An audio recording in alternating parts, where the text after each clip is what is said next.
تو خاص فیضان مدینہ کے لیے دے رہے ہیں، پھر وہ جب رقم دیں تو اس پر لکھوا بھی دیں، یعنی جو پرچی آپ دیں یا حاجی علی نگر کے فیضان مدینہ میں جا کر ہی دے دیں کہ بھائی یہ اس فیضان مدینہ کے لیے ہے۔ لیکن بہتر یہی ہے کہ آج کے مدنی عطیات مہم میں آپ ہمیں یہ باؤنڈ نہ کریں کہ کس فیضان مدینہ کے لیے ہے، دنیا بھر میں فیضان مدینہ بن رہے ہیں، آپ کا کہیں بھی حصہ لگا دیا جائے۔ پھر بھی آپ خاص کرنا چاہتے ہیں تو پھر ہمیں جب رقم دیں گے اس اکاؤنٹ میں پیسے نہ جمع کرائیے گا، ورنہ وہ رقم ہم الگ نہیں کر سکیں گے۔ زکوٰۃ دینے والے، صدقات واجبہ دینے والے یا کسی فیضان مدینہ کے لیے مخصوص دینے والے اس رقم کو دیتے وقت ہمیں یہ مینشن کریں گے، یہ لکھوائیں گے۔ اور میں تو یہ کہہ چکا، سجاد بھائی اس پہ کچھ مزید فرمانا چاہیں؟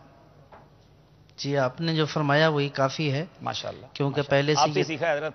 پہلے سے جو پہلے آپ سے مشورہ ہوا تھا، ماشاءاللہ۔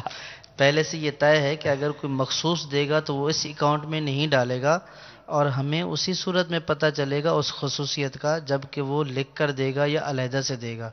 ورنہ تو اس جو اکاؤنٹ ہمارا جاری ہے اس میں تو دنیا بھر سے لوگ ڈال رہے ہیں، یہ سب فیضان مدینہ جتنے بھی مراکز ہیں ہمارے سب میں استعمال ہوگا، تو خصوصی کے لیے خصوصی طور پر لکھ کر دیا جائے جیسا کہ آپ نے فرمایا۔ ماشاءاللہ، یعنی یہ ان کی ذمہ داری ہوگی دینے والے کی کہ وہ یہ بیان کریں کہ مجھے یہاں خصوصی کرنا ہے۔ جی جی جی جی، ہمارا